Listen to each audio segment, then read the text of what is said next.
नमस्कार मेरे सारे मित्रों को। आज कृष्ण जन्माष्टमी की आप सभी को हार्दिक हार्दिक शुभकामनाएं। हर वो मीरा, हर वो राधा, हर वो गोपी जो श्री कृष्ण कॉन्शियसनेस में आज लीन है। लेकिन श्री कृष्ण के बारे में जैसे ही हम बात करते हैं तो हम उनकी 16 कलाओं के बारे में भी सोचते हैं। तो what are these 16 kalas of Shri Krishna? Have you ever thought about it? So, what are these 16 kalas that connect you to Shri Krishna? What are those 16 kalas that makes him so perfect, so beautiful, so magnetic, so attractive? And why is Krishna the highest form of consciousness? Why is he pure joy? Why is he Sat Chit Ananda? Why is he the purity of your soul? Why is he the mind which connects you with the cosmic power? Shri Krishna के बारे में हम जितनी बात करें उतना कम है, लेकिन आज मैं थोड़ी सी कोशिश करती हूँ कि मैं श्री कृष्ण के बारे में थोड़ी बात कर सकूँ। तो कृष्ण के बारे में बात जब हम करें तो सबसे पहले let us first talk about the qualities of Shri Krishna that makes him so perfect पुरुषा। He is the best, he is the Godhead. He is our Bhagwan. He is the ultimate. He is that ultimate reality. That is the Visarga Bindu in the Shri Yantra. So after you complete the cycle of your life, when you have completed all your studies in life, you become one, that is you merge with the Brahman, which is Shri Krishna. Shri Krishna also indicates the Chandrama in our Vedic astrology. And मैं आपको एक बात बता दूँ कि Vedic astrology तो हमारे चंद्र से ही connected है. Like all the studies around the moon only, and your inclination towards different aspects of life, that all revolves around Chandrama. So Shri Krishna depicts your mind, your soul, your heart, and Shri Krishna lies in the heart chakra. Because हम हमेशा श्री कृष्ण से आप देखेंगे तो दिल से जुड़ते हैं, हम मन से जुड़ते हैं, क्योंकि श्री कृष्ण में वो पावर है, वो मैग्नेटिज्म है कि हम उनसे प्यार करना चाहते हैं, हम उनसे प्रेम करना चाहते हैं, हम भगवान से प्यार में पड़ जाते हैं। वो शक्ति है श्री कृष्ण की। अगर कोई एथिस्ट भी श्री कृष्ण के बारे में जान लेगा, समझ लेगा, पढ़ लेगा, वो भी श्री कृष्ण से प्यार करने लगेगा। उनमें वो शक्ति है कि वो इंसान के हृदय यानी कि अनाहत चक्र को खोल सकता है। श्री कृष्ण में वो ताकत है कि जो इंसान टूट चुका है, बिखर चुका है, उसके भी चेहरे पे मुस्कुराहट आ सकती है श्री कृष्ण की भक्ति से। तो श्री कृष्ण का मतलब ही है कृष, यानी कि आपके अंतर की अंतर बल, अंतर आत्मा, आपकी शक्ति, आपका सोल, आपका धैर्य, आपका पेशेंस, आपका कंपैशन, आपकी हीलिंग पावर, वो है श्री कृष्ण। कि जैसे ही आप किसी से बात करो तो सामने वाला इंसान आपसे मोहित हो जाए, वो है श्री कृष्ण। तो श्री कृष्ण की कुछ 16 कलाओं के बारे में अगर हम बात करें तो श्री कृष्ण की 16 कलाओं में पहला आता है, आप ऑलरेडी शायद जानते हो, पर दया, which is compassion. Like I've told you, he was compassionate. He was compassionate to animals. He was compassionate to every human being. There was no differentiation in his eyes. He was an absolutely purest of pure. He had no fragmentation of even the genders. इसीलिए हम कृष्णा को जानते हैं जो बचपन में स्त्रियों के कपड़े लेके भाग जाते थे, क्योंकि वो इतने प्योर है कि उनमें वो डुअलिटी ही नहीं थी। उन्होंने गोपियों को अपना माना, अपना सोल माना, तो वो ड्युअलिटी नहीं है। He was so compassionate. उनमें धैर्य है, उनमें वो पेशेंस है, उनमें हर वो तकलीफ। हम जानते हैं कि कृष्ण की ज़िंदगी ईजी नहीं रही है, लेकिन उन्होंने अपनी हर डिफ़िकल्टी को बहुत ही पेशेंस के साथ में सॉल्व किया है, रिजॉल्व किया है। उन्होंने अपनी कलाओं के साथ में, अब पेशेंस के साथ में अपने हर प्रॉब्लम को सॉल्व किया है। वो विकसित नहीं हुए, वो डिस्पर्स्ड नहीं हुए आजकल के ज़माने के लोगों की तरह। उनमें इतनी धैर्य थी, उनमें क्षमा था, उन्होंने यहाँ तक कि उस इंसान को भी माफ़ कर दिया, उस शिकारी को भी माफ़ कर दिया जो उनको मार के उनको इस संसार से उनको मुक्त करने वाला था। उनमें न्याय है, उनमें जस्टिस है। हम तो महाभारत की कहानी बहुत अच्छे से जानते हैं। जहाँ धर्म को बदलना था वहाँ कृष्ण खड़े थे, जहाँ काल को बदलना था वहाँ कृष्ण खड़े थे। इसलिए उनसे बड़ा न्यायाधीश कोई हो ही नहीं सकता। उनमें है निरपेक्षा यानी इम्पार्शलिटी। उन्होंने जहाँ ज़रूरत पड़ी है उन्होंने वहाँ वहाँ लोगों को उपदेश दिया है, चाहे वो अर्जुन हो चाहे वो दुर्योधन हो। उन्होंने दुर्योधन को भी मौका दिया चुनने का।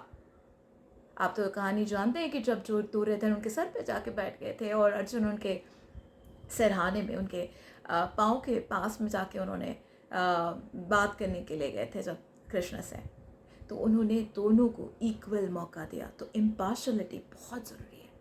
अगर आप कृष्ण की ज़िंदगी देखें तो उनका जो छठवां गुण है वो है निरक्षता यानी कि डिटैचमेंट।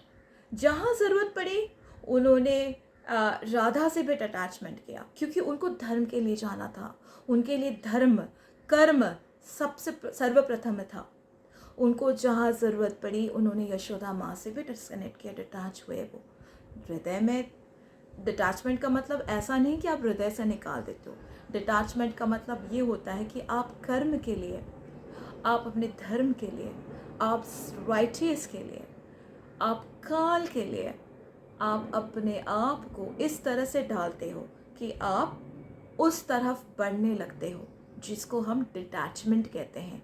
तो इन डिटैचमेंट का यहाँ पे कृष्ण के अगर व्यू से हम देखें तो इसका मतलब ये होता है कि जहाँ पे आप अपने कर्म को अपने डिज़ायर से ऊपर रखते हो। उसके बाद वे तपस्वी भी थे। He was the biggest Yogeshwar. Yogeshwar उन्होंने महादेव की भी आराधना करी थी, उन्होंने सिद्धेश्वरी सिद्धदात्री की भी आराधना करी थी। तो उनसे बड़ा तपस्वी तो कोई हो ही नहीं सकता क्योंकि उन्होंने तपस्या के माध्यम से उन्हें हाईएस्ट योग यानी कि the highest form of meditation Mahadev की शक्तियों से वो विलीन हुए थे। अपरिचिता यानी कि invincibility. We know that Krishna बहुत डिफ़िकल्टीज़ में से गुजरने के बाद में भी हर तरीके का प्रॉब्लम का सल्यूशन निकाल के वो जीतते गए हैं। वो उन्होंने जीत सिखाई है कि बुद्धि, धैर्य और शक्ति, भक्ति के साथ में आप कैसे किसी भी युद्ध को जीत सकते हैं। He was invincible. देन अगर हम देखें तो वो दानशील है, वो है bestower of all the wealth and आपके हर वो डिज़ायर, आपकी हर वो इच्छाओं को पूर्ण करने वाले भगवान जी हैं। तो वो वर्ल्डली हर एक चीज़ की पूर्ति करते हैं आपके लिए। तो ही इज़ दानशील, ये उनका 9th क्वालिटी है। 10th इज़ वो सौंदर्य माया है यानी he is a beauty incarnate. उन्होंने ये सिखाया कि उनके रंग, उनके रूप, उनकी शक्ति, उनकी बातों में इतना मैग्नेटिज्म था। And that magnetism that comes through the real personality, the reality is what is beautiful, and it is not the outside that is beautiful. The inner personality should be beautiful, and that it pulls a person towards you. That is magnetism. हम अगर उनकी next qualities की बात करें तो he was a best of dancers. तो नृत्य का he was a very creative person. He was a very beautiful dancer. He loved dancing with his gopis. And even today, we see that, in Vrindavan, Mathura, a lot of people dance in joy, in sorrow, to connect with Sri Krishna. So he is even in the dances, even he is in the expression of dance. Now, if you see the 12th quality of Krishna, which is he's the best of singers also. He is संगीत नृत्य also.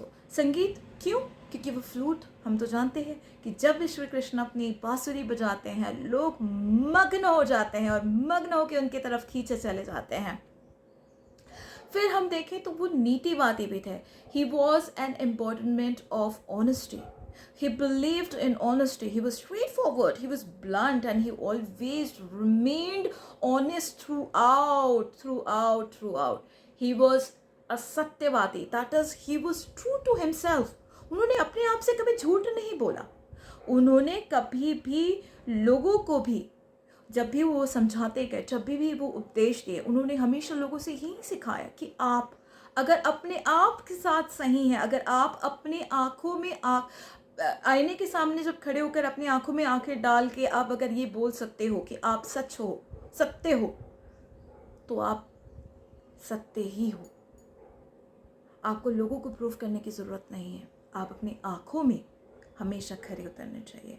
Then he was सर्वज्ञाता. That is, he was a perfect master of all arts. He was in poetry, he was in drama, he was in all creativity, he was in painting. This was his 15 kala. He was Jnani. He was knowledgeable. He had Ved Gyan. He had all the knowledge of the world. He had the worldly knowledge. He had the knowledge of the cosmic consciousness. He was Saraswati form himself. He was Brahma himself. He was all God. He was Vishwadeva himself. And then he was also Sarvaniyanta, that is, he was the controller of everything. He was God. He had magical powers. And he had learned the art of controlling desire, and he had the art of magnetism. He had the art of making a person believe in the right yes. That was the power of Shri Krishna. If you like this video, do share it with your friends and your family members, and do comment here in the comment section.